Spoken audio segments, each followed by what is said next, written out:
ولله في خلقه شؤون. مواطن من الإمارات استأنس ببغاء إفريقية دربها وعلمها منذ أن كان عمرها 7 أشهر، وأطلق عليها اسم لولو، وبعد 4 سنوات تغيرت لهجتها المحلية إلى اللهجة العراقية، وأصبحت تردد كلمات بلغتي البشتو والأردو.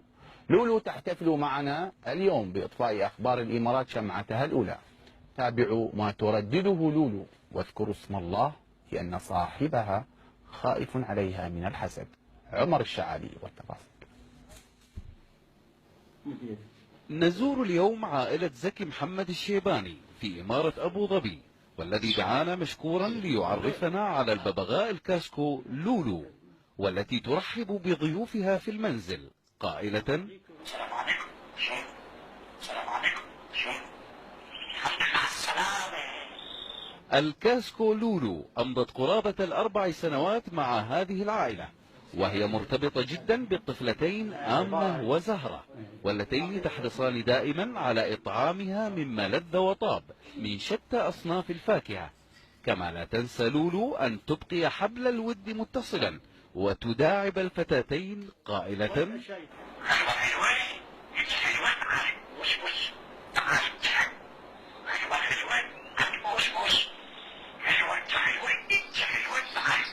اللقطات التي تتحدث فيها الببغاء هي من تصوير الكاميرا المنزلية، وذلك لأن لولو تخجل في الحديث أمام الغرباء.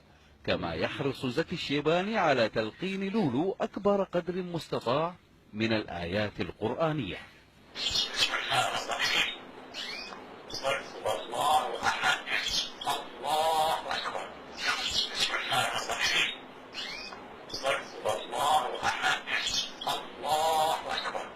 كما لا تنسى لولو أن تدعو للمؤمنين والمؤمنات في لحظات الصبح الأولى وعند الغروب. بسم الله الرحمن الرحيم.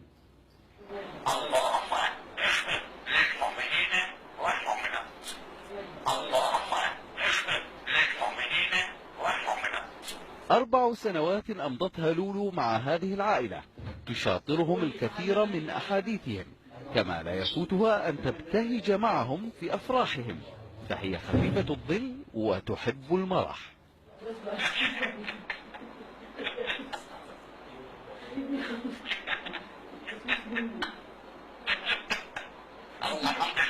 لولو كاسكو مميزة وخجولة، تحب الأطفال والفاكهة، وتتجاوب بشكل جميل مع أهل البيت، لكنها في بعض الأحيان تحس بالملل من وجودها في القفص، فتقول: يا الله يا الله يا الله.